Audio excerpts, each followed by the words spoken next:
അപ്പം ഞങ്ങൾ തൃശ്ശൂർ ആകാശപാതയാണ്. ഇപ്പോൾ ഒന്നും കൂടിയൊക്കെ ഒന്ന് പുതുക്കി വേറെ ലെവലാക്കിയിട്ടുണ്ട്. ഒന്ന് കയറാൻ പോകട്ടെ എൻ്റെ മേലേക്ക്, ജസ്റ്റ് ആകാശപാത വീഡിയോ. ഇത് കാണുമ്പോൾ തന്നെ പ്രത്യേക ഒരു ഭംഗിയാണ്. ഇവിടെ എന്തൊക്കെ വരുന്നുണ്ട് പ്രോഗ്രാം, എന്തെങ്കിലും ഇരുട്ടായി ഇങ്ങോട്ട് വരുമ്പോൾ.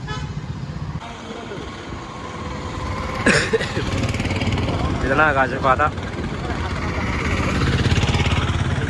നല്ല രസമായിട്ടുണ്ട്, കളറായിട്ടുണ്ട്, മൊത്തത്തിൽ നല്ലൊരു ഭംഗി വന്നിട്ടുണ്ട്.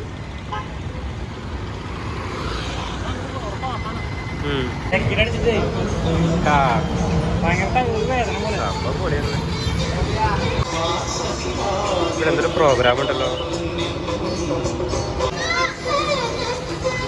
AC ആക്കുന്നതാണ്, AC. നല്ല തണവാക്കിയില്ലേ AC. ചൂടുകാലം സുഖമായില്ലേ, ജോലി കയറിയിരിക്കല്ലേ.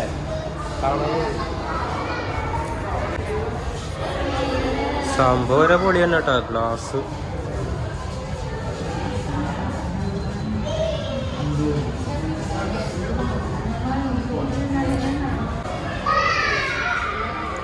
നടക്കാന സൂപ്പർ.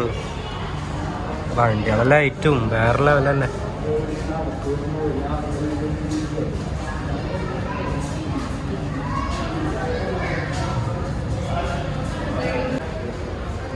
കുറേ ആൾക്കാരാണ് ഇതിൽ കയറാൻ വരുന്നത്, ഇഷ്ടം പോലെ. നമുക്ക് നിൽക്കാൻ ഒരു ഗ്യാപ്പ് കിട്ടുന്നില്ല, അത്യാവശ്യം തിരക്കാണ്. പക്ഷേ തണവായ കാരണം എല്ലാവരും ഇതിൻ്റെ മേലേക്ക് കയറുന്നുണ്ട്. വേറൊരു വൈബ് തന്നെയാണ്.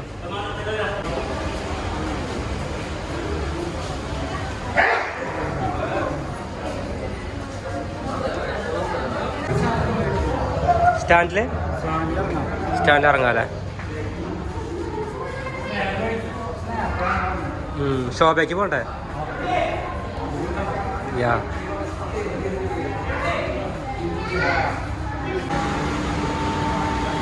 താഴേക്ക് ഇറങ്ങാണ്.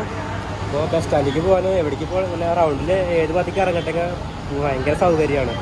പിന്നെ ഇന്നൊരു വേറെ ഫീലാണ്, ഒരുപാട് ഫോട്ടോ എടുക്കണം, നല്ല രസമാണ്.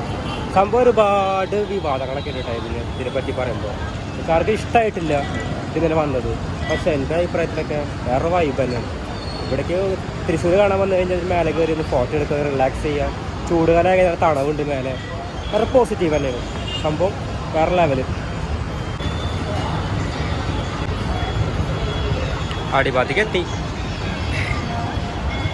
ഇപ്പോൾ കുറച്ച് ചൂട് ഫീൽ ചെയ്യുന്നുണ്ട് നന്നായിട്ട്. 2 ടീഷർട്ട് 300 രൂപ, അപ്പോൾ ഒന്നിന് 150 രൂപ ബോർഡ്. ഞങ്ങളുടെ രാത്രിയായി, കുറേ പേരവിടെ ഉണ്ട്. പോവാ സംഭവം നല്ല രസമല്ല നടക്കാൻ രാത്രി കൂടെ.